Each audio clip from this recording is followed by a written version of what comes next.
Ashama akka mooltan hordoftoota gola afaan Oromoo oduu jijjiirraa haarawaa wixata waaree booda qabannee isiniif dhiyaannee jirra. Kilabiin isin deeggartan eenyu mallatteessisuudhaaf yaalaa jira. Itti dhiyaadhaa nu caqasaa yuutuubii keenya sabiskiraayib gochuun nu bira dhaabbadhaa.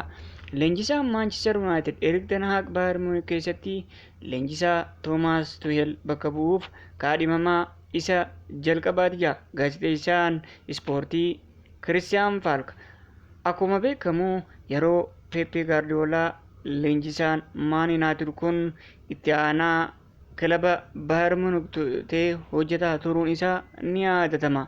Erik ten Haag achirraa kan gara Hoolaandii imale taphataan sarara fuulduraa Liverpool lammii Uraagaay Daarwin Nunes ganna 24 ganna kana bakka bu'aa taphataa sarara fuulduraa Poolaandii Roobert Liwaandoskii ta'uudhaan gara Baarseloonaa imaluu malaja gabaasanii as akkuma beekamu taphataan sarara fuulduraa lammii Uraagaay kun bardabree paawundii miliyoona 70 Benefiikaarraa gara kilaba Marsiisaayid Liverpool imaluun isaa ni yaadatama.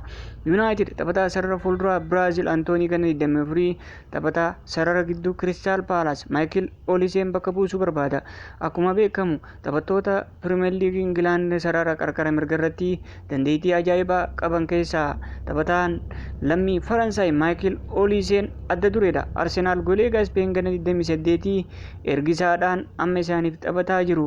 Deevid Raayaa paawundii miliyoona 27 mallatteessisuuf Brentford waliin marii jalqabe jira. Keessa beekaan oduu jijjiirraa Faabriiziyoo Roomaanoon Liverpool gargaaraa leenjisaa Pepe Linders ganna kana leenjisaa Jurgen Klopp waliin kilabicha gadhiisuuf murteessee gaafa tokko gara kilabichaa deebi'ee akka hojjetu abdii qaba jedha. Leenjisaa gargaaraan osoo hin ta'in leenjisaa tokkoffaadhaan jechuudha. Manchester United bakka taphataa sarara ittisaa Ingilaandii Harry Maguire Everton irraa ganna kana taphataa dargaggeessa Ingilaandii umrii 23 gadi umrii 21 gadi Jaarad Biraanzoweer buufachuuf barbaada gabaasanii Deelii Star.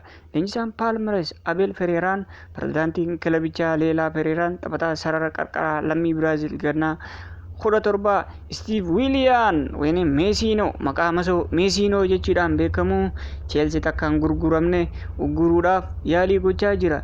Chelsean taphataa kana fudhachuudhaaf yuuroo miliyoona 55 takka paawundii miliyoona 47 dhiyeessee jira. Gabaasanii Ricards taphataan sarara fuulduraa Juventus fi lammii Sarbiyaa Dusan Vlahovic Mikael Arteetaan filannoo jifattoota isaa cimsuuf filannoo Arsenaal sadaffaadha jira. Akkuma beekamu Arsenaal yeroodhaaf Alexander Isak tokkoffaarratti kan qabate yoo ta'u lammaffaarratti Victor Gyökeres Benefiikaarraa mallatteessisuuf kan barbaadu. Gabaasanii Tutto Sport afaan Xaaliyaanii taphataan sarara ittisaa Ingiliz Jaaral Kwaansaan ganna 21 bara dorgommii kana garee jalqabaa Liverpool keessatti ol guddatee dandeettii addaa agarsiisuun isaa ni yaadatama.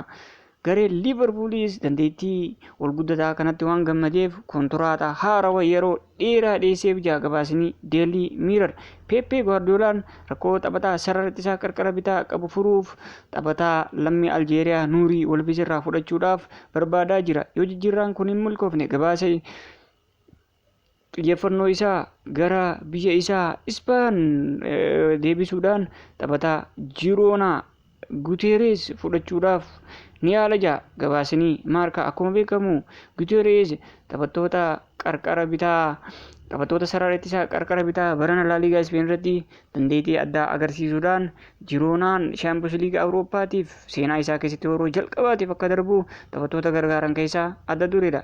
Hetaafeen Giriinwood bara dhufu ergisaan achi tursiisuu barbaada. Haa ta'u malee Man United taphataa kana kilaba paawundii miliyoona 40 isaaf dhiyeesseef dhaabbiidhaan gurguruu barbaada. Akkuma beekamu dabalataan Man United Saanchoos dhaabbiidhaan gurguruuf yaada kan qabu yoo ta'u yoo xiqqaate Giriinwoodii fi Saanchoorraa paawundii miliyoona 100 barbaada jira. Gabaasanii The Telegraph.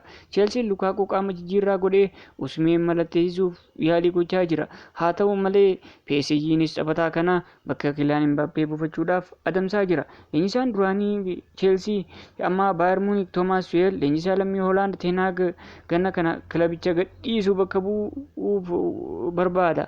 Haa ta'u malee Man United Ten Hag kana ni tursiisa. Gabaasni jedhus ba'aa jira. Taphataan sarara fuulduraa RB Leipzig Sloveenaa Benjaamin Seeskoon taphattoota dargaggeeyyii baranaa dandeettii gaarii agarsiisan keessaa adda dureedha. Haa ta'u malee taphataan kun ganna kana kilabicha gadhiisa jedhamee eegama. Kilaboonni gurguddoon Ingilaand lama Man United fi Liverpoolis Benjaamin Seeskoo fudhachuudhaaf kilaboota haalaan barbaadaa jiranidha. Horaa bulaa nagaatti.